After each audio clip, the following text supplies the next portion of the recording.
کرام، عزیز طلباء اور پردہ نشین میری بہنیں، السلام علیکم ورحمۃ اللہ تعالی وبرکاتہ۔ نحمده ونصلي ونسلم على رسوله الكريم، اما بعد فاعوذ بالله من الشيطان الرجيم، بسم الله الرحمن الرحيم۔ انا نحن نزلنا الذكر وانا له لحافظون، آمنت بالله صدق الله العظيم وصدق رسوله النبي الأمين المتين المبين المعين الكريم، ونحن على ذلك لمن الشاهدين والشاكرين والحمد لله رب العالمين۔ دوشیں پڑھی اللهم صل على سيدنا سفيانا حبيبنا مولانا محمد بارك وسلم، صلوا عليه صلاة وسلام عليك يا رسول الله صلی اللہ تعالی علیہ وسلم۔ علی وقار اللہ فرماتا ہے انا نحن نزلنا الذکر وانا له لحافظون۔ اللہ فرماتا ہے بے شک ہم نے ہی اس کو نازل کیا ہے اور ہم ہی اس کی حفاظت کرنے والے ہیں۔ آسمانی کتابیں اور بھی ہیں، آسمانی صحیفے بھی ہیں، مگر رب کائنات نے کسی کتاب کی ذمہ داری نہیں لی۔ آسمانی کتابیں بھی ہیں، دنیاوی کتابیں بھی ہیں، انجیل بھی ہے، توریت بھی ہے، زبور بھی ہے، قرآن مجید بھی ہے۔ اللہ تبارک و تعالیٰ نے صرف قرآن مجید کی ذمہ داری لی اور بلندی کو سمجھنے کے لیے ایک مثال بیان کرنی ہے۔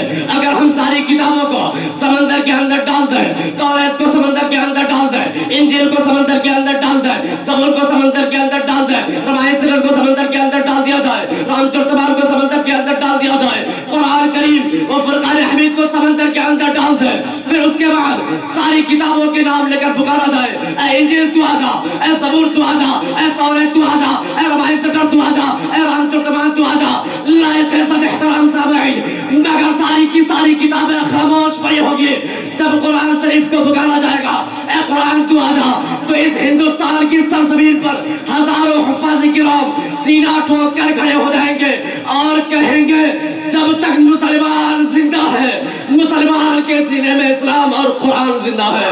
نہ گھبراؤ مسلمانوں، خدا کی شان باقی ہے، نہ گھبراؤ مسلمانوں، خدا کی شان باقی ہے، ابھی اسلام زندہ ہے، ابھی قرآن باقی ہے۔ نہ گھبراؤ مسلمانوں، خدا کی شان باقی ہے، ابھی اسلام زندہ ہے، ابھی قرآن باقی ہے۔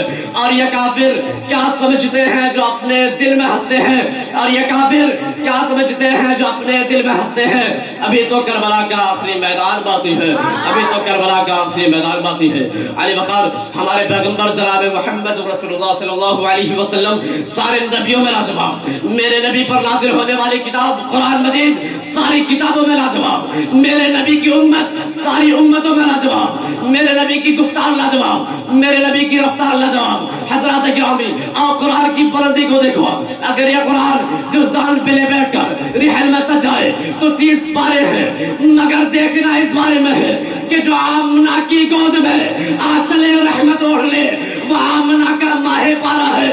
ایک چپ ہو جائے، ایک بول دے، جو چپ ہو جائے وہ کلام پاک ہے، اور جو بول دے وہی رسول پاک ہے۔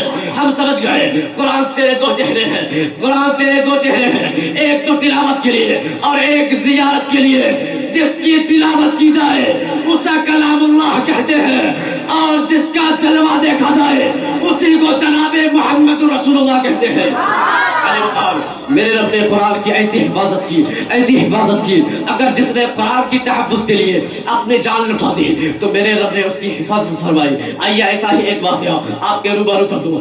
ایک غریب مسلمان تھا جس کا نام عبد الرحیم تھا اور وہ سنت صلوات کا پابند تھا۔ ایک یہودی کے یہاں نوکری کیا کرتا تھا، معمول یہ تھا جب صبح بیدار ہوتا تو قرآن کریم کی تلاوت کیا کرتا تھا۔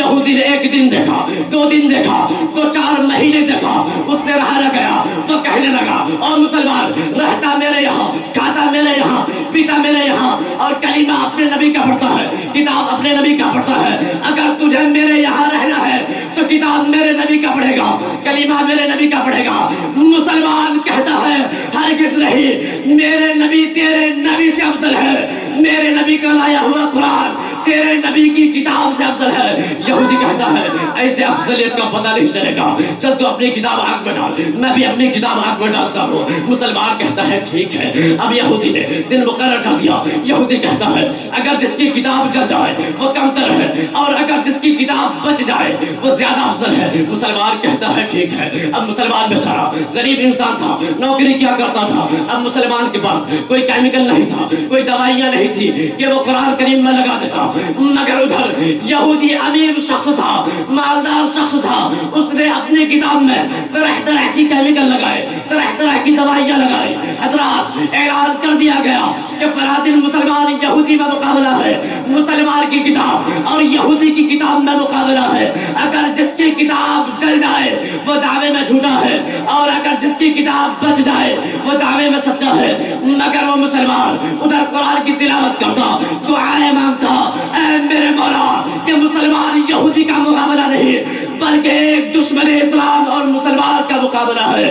لائق اشد احترام سامعین, دن متعین یعنی مقرر وقت آ گیا. لاکھوں کی تعداد میں لوگ جمع ہو گئے, آگ بھڑکا دی گئی. پھر یہودی اپنی کیمیکل لگائی ہوئی کتاب لے کر پہنچ گیا, مسلمان بھی اپنی کتاب لے کر پہنچ گیا. یہودی کہتا ہے عبد الرحیم چل تو اپنی کتاب آگ میں ڈال, میں بھی اپنی کتاب آگ میں ڈالتا ہوں. عبد الرحیم کہتا ہے تو اپنی کتاب آگ میں ڈال سکتا ہے مگر میں اپنی کتاب آگ میں نہیں ڈال سکتا.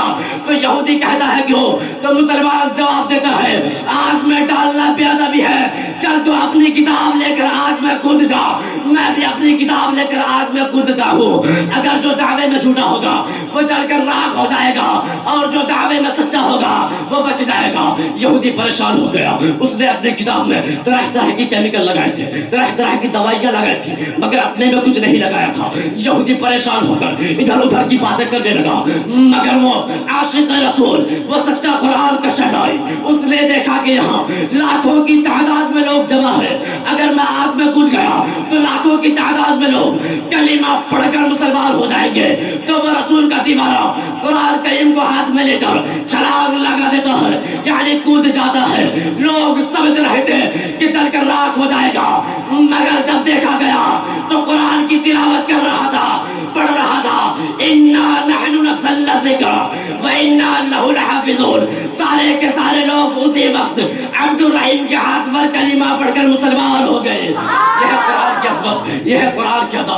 اے مسلمان, تجھ پر کوئی پریشانی آئے تو قرآن کی تلاوت کر. اگر تو کوئی غم میں مبتلا ہے تو قرآن کی تلاوت کر. اگر تو کوئی بیماری میں مبتلا ہے تو قرآن کی تلاوت کر. اگر تو اپنی عظمت چاہتا ہے تو قرآن کی تلاوت کر. اگر تو وقار چاہتا ہے تو قرآن کی تلاوت کر.